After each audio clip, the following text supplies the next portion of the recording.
let's continue this discussion. Let's bring in Ellen Wald. She's president of Transversal Consulting and a non-resident scholar at the Arabia Foundation. Also with us is Nile Gardiner, director of the Thatcher Center for Freedom at the Heritage Foundation. Guys, good to have you here. Nile, let me start with you.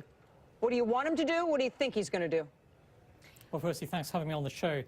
I believe that President Trump will announce today that the United States will be reimposing some sanctions against the Iranian regime. I believe this is the right response, the right course of action by the administration. I believe the Iran nuclear deal is deeply flawed.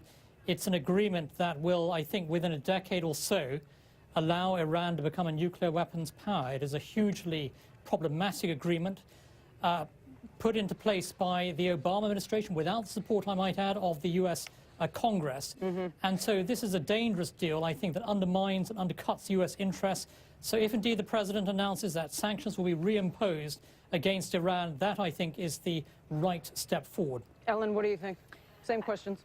I agree that the deal is deeply flawed, that it will allow Iran to gain a nuclear weapon in the future. But I don't think that withdrawing from the deal is the right decision at this time. It sends the wrong message to North Korea. And North Korea is a much, much greater threat at this point in time. So I've heard this before. So if we pull out of the Iran deal while we're negotiating with North Korea thinks that we're a partner that can't be trusted. Nikki Haley made a speech the other night, the ambassador to the UN, and she said she thinks it's just the opposite. This sends a message to North Korea that we're not going to do a junky deal, that we're only going to do a good deal and we'll walk away from a bad one. Well, that really depends on how North Korea is going to interpret this. They could interpret it as Nikki Haley says, or they could interpret it as we're not a trustworthy partner. So, Niall, let me come back to you. The sunset provisions in this deal, which are one of the things that the president objects to, in other words, that after a period of time, Iran can resume enriching nuclear fuel, which could then be used in a weapon. But I thought one of the provisions of the deal was that Iran forswore doing that enriching to use it in nuclear weapons. Am I wrong about that, or is everybody just assuming that once they start enriching it, that it doesn't take much then to put it on a missile and create a bomb?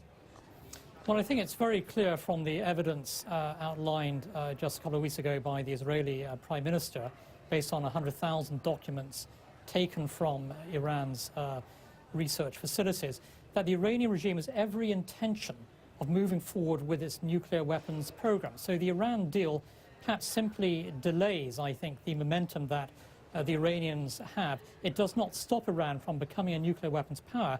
And without a doubt, once this Iran deal actually ends in a decade or so, then Iran will move full forward with its nuclear weapons program. It's very clear from their own documentation this is their intention.